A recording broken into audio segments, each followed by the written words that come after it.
We've all been there. You reread that text 20 times. You overanalyze a conversation from last week.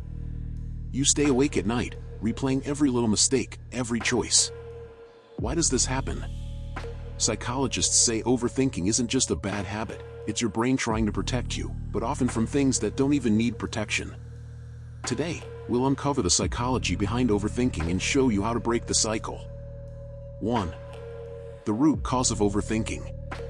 So, why does overthinking happen in the first place? It comes down to your brain's natural fear response. Your brain wants to predict what will happen next. It craves certainty.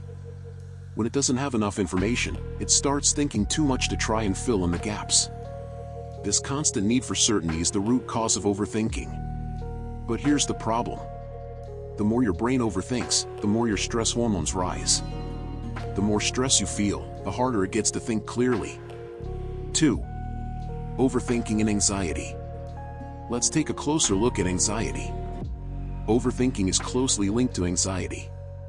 In fact, overthinking can be a symptom of anxiety.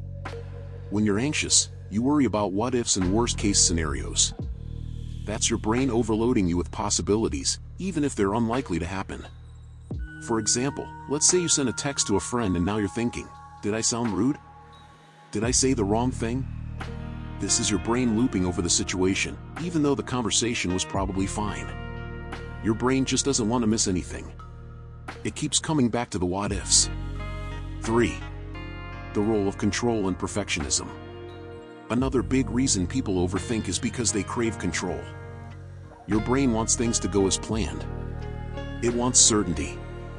When we don't have control, or feel like we're losing control, the brain starts overanalyzing everything to regain that sense of control. This is why perfectionists tend to overthink so much. Think about a job interview. If you're a perfectionist, you might replay everything. Did I speak too quickly? Did I seem nervous? Did I say enough about my qualifications? The need for everything to be perfect can fuel this cycle of overthinking. And it only makes things worse. 4. The negative impact of overthinking. You might be thinking, but it's just thinking. What's the harm? Here's the thing. Overthinking creates mental fatigue. It drains your energy and affects your decision-making ability. Instead of being productive, you waste mental energy on things that don't matter. It also affects relationships.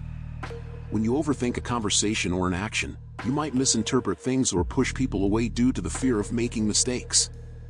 5. The solution: how to stop overthinking. Now that we've covered why overthinking happens, let's talk about how to stop it. 1. Focus on the present. One of the best ways to break the cycle is to focus on the present. When you start to overthink, stop. Take a deep breath. Bring yourself back to the present moment. Ask yourself, what's happening right now? What can I control? 2. Challenge your thoughts. Overthinking is based on assumptions. Challenge them. Instead of assuming the worst, ask yourself, what evidence do I have to support this thought? 3. Set a thinking time. Give yourself permission to think, but only at certain times. Set a timer for 15 minutes in the evening where you allow yourself to overthink. Once the timer goes off, remind yourself, that's enough for today. 6. Real-life example, covers whole concept. Let's say you're preparing for a big presentation. You're stressed, you're anxious, and you start overthinking. What if I mess up? What if they don't like me? What if I forget my points? Now, let's apply the psychology we've learned. Challenge your thoughts. Ask yourself, what are the chances I'll forget my points? Maybe it's not as likely as you think. Focus on the present. Instead of worrying about the worst-case scenario, focus on your preparation. Do what you can now, in this moment. Set a time limit. Tell yourself, I'll give myself 15 minutes of worrying about this, but then I'll move on. By doing this, you're taking back control from your brain. You're stopping the cycle of overthinking before it spirals. 7. How to apply this today. Here's your 24-hour plan to stop overthinking.